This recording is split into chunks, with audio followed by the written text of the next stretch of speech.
Dignitas' new lineup is somewhat of a, a conundrum in terms of if I were the GM of an LCS team, I would look at this roster and be like, what the fuck were you thinking?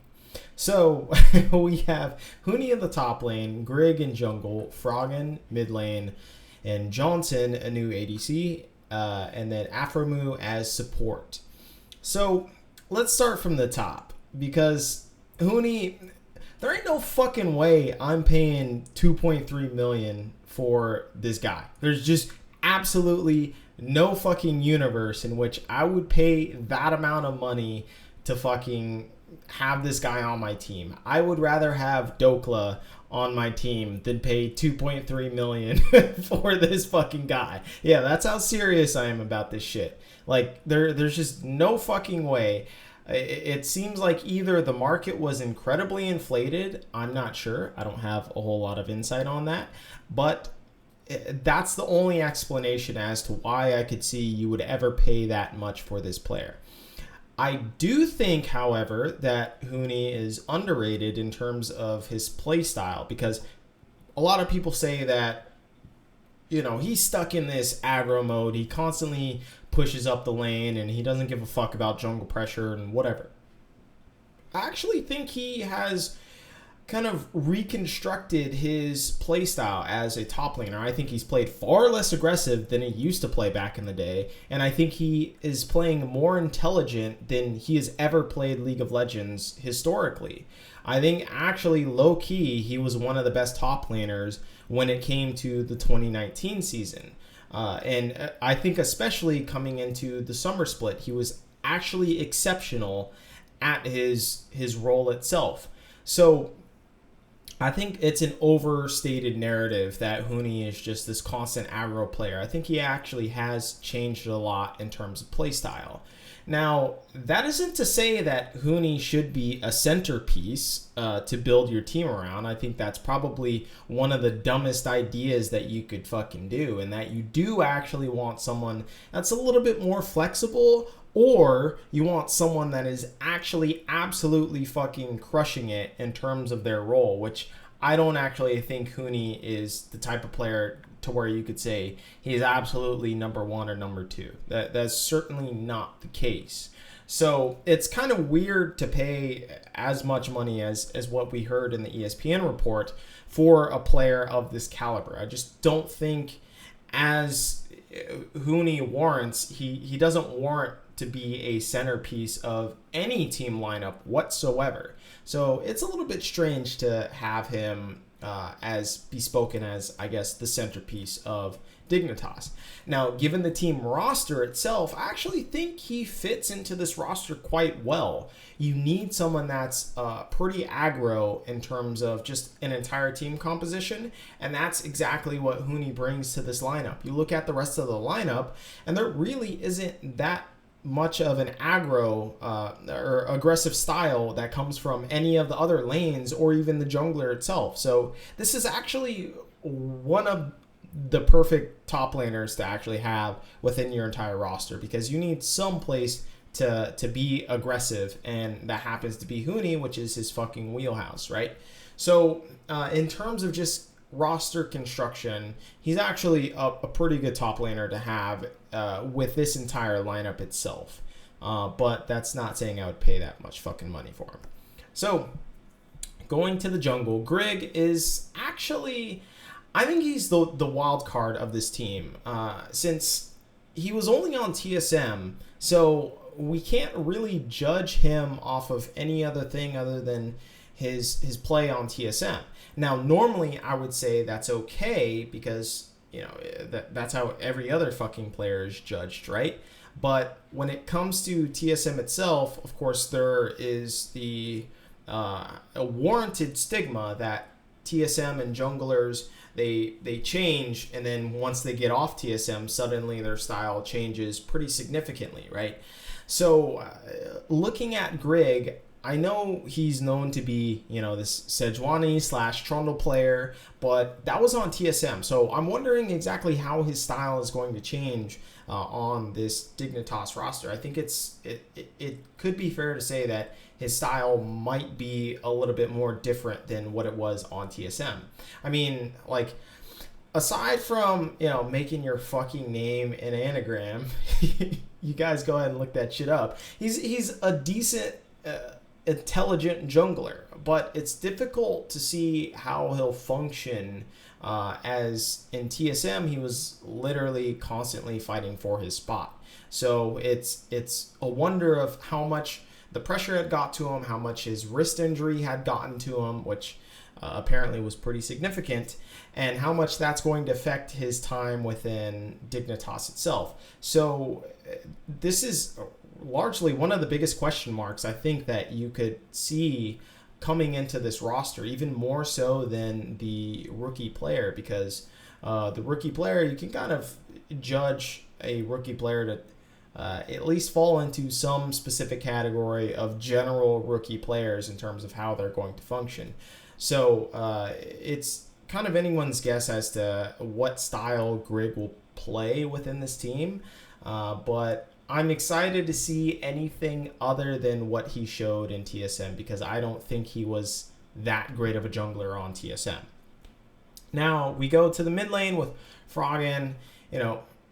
He's just a completely underrated player. I mean, he had some of the best fucking stats year after year, yet people still say he isn't a great mid laner. And I don't know what the fuck this guy needs to do in order for people to say that he's a great mid laner. And I think the only thing that's left for him to do is to actually win titles in order to say that he's one of the great mid lane players.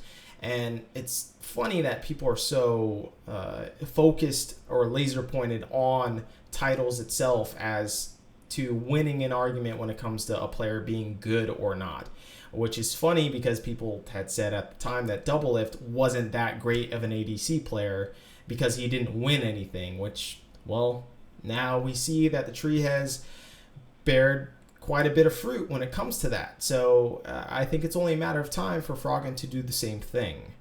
Now, people are saying that Froggen isn't flexible, that he can't carry, etc., etc. I do wish, though, that Froggen would get more counter picks in order to show that this isn't actually the case, that he can actually play a vast amount of meta champions. And I actually think his propensity to pick up a different number of champions dependent upon the situation is quite high. Actually, I would make his style akin to something along the lines of a Power of Evil.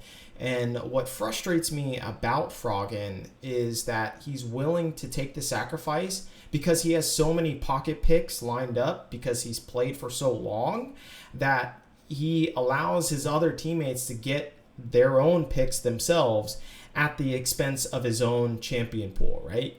So then it becomes, well, Froggen just goes back onto a Nivea, or maybe he just plays a Vel'Koz pick that he pulls out of nowhere.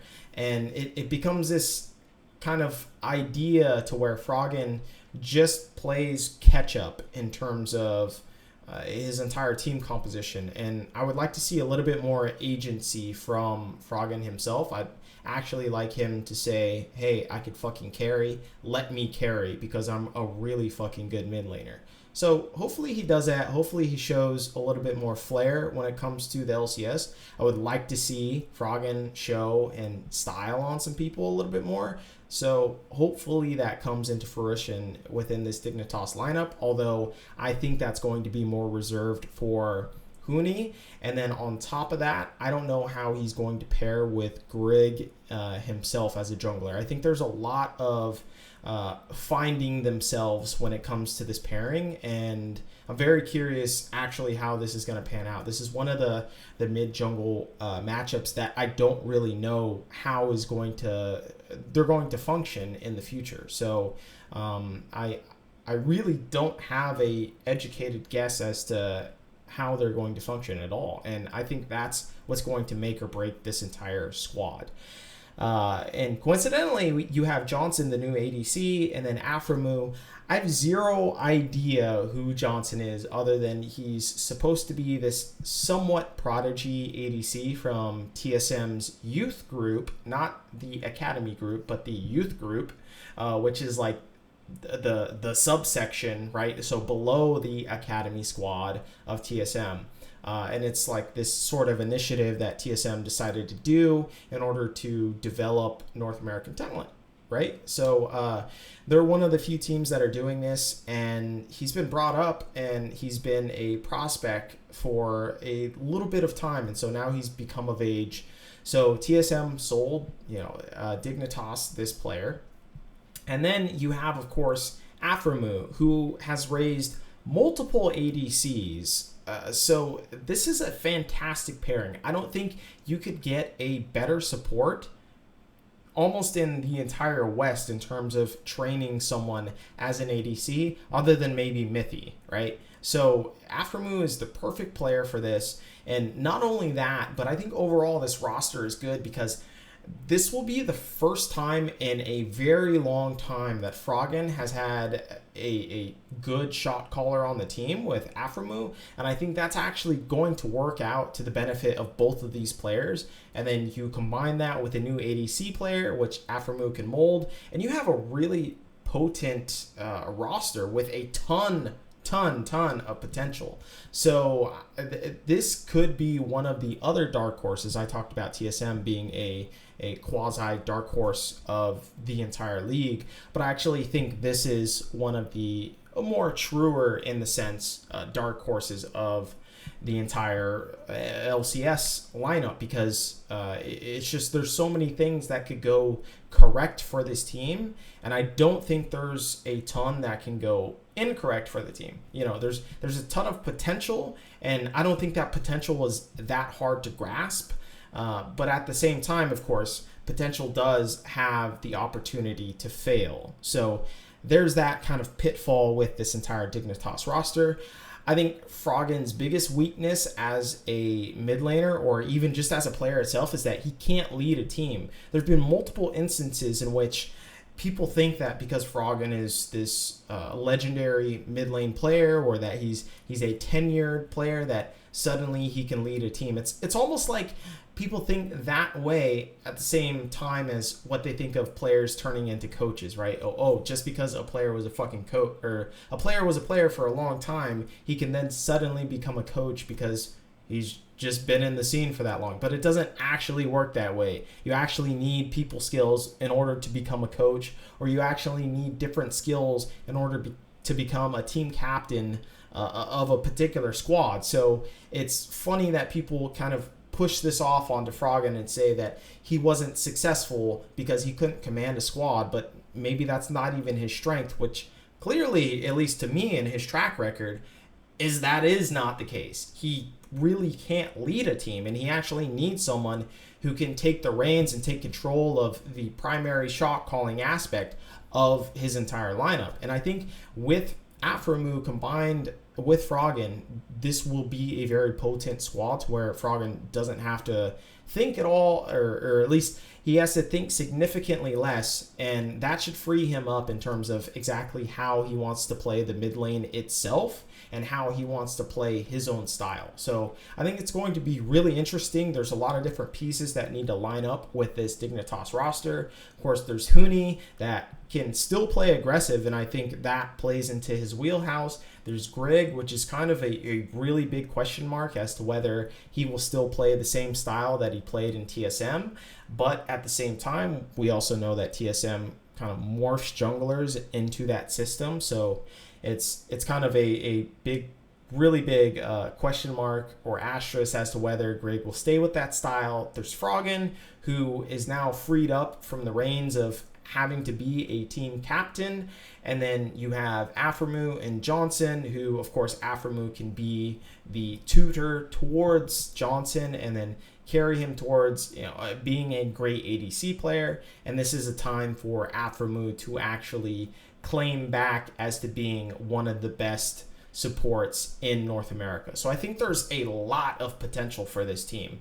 So it's it's in some sense what you could make akin to clutch gaming before, where there was, Piglet and Lyra and Huni on the same squad, and it was just a big question mark of, well, they could be third or they could be eighth. And I'm not saying that they have that wide of a range, but it is a range of potential of, something like seventh to fourth or seventh to fifth. So it's not a super big gap, but you can still expect this team to have a lot of different pieces to the puzzle to fit together in order for them to be successful. And I'm really excited. This is actually one of the more excited teams that I'm excited for in terms of how they're going to perform, because there's a lot of question marks on the deck, and it's going to be kind of a crapshoot to actually see how they perform coming into the 2020 spring split.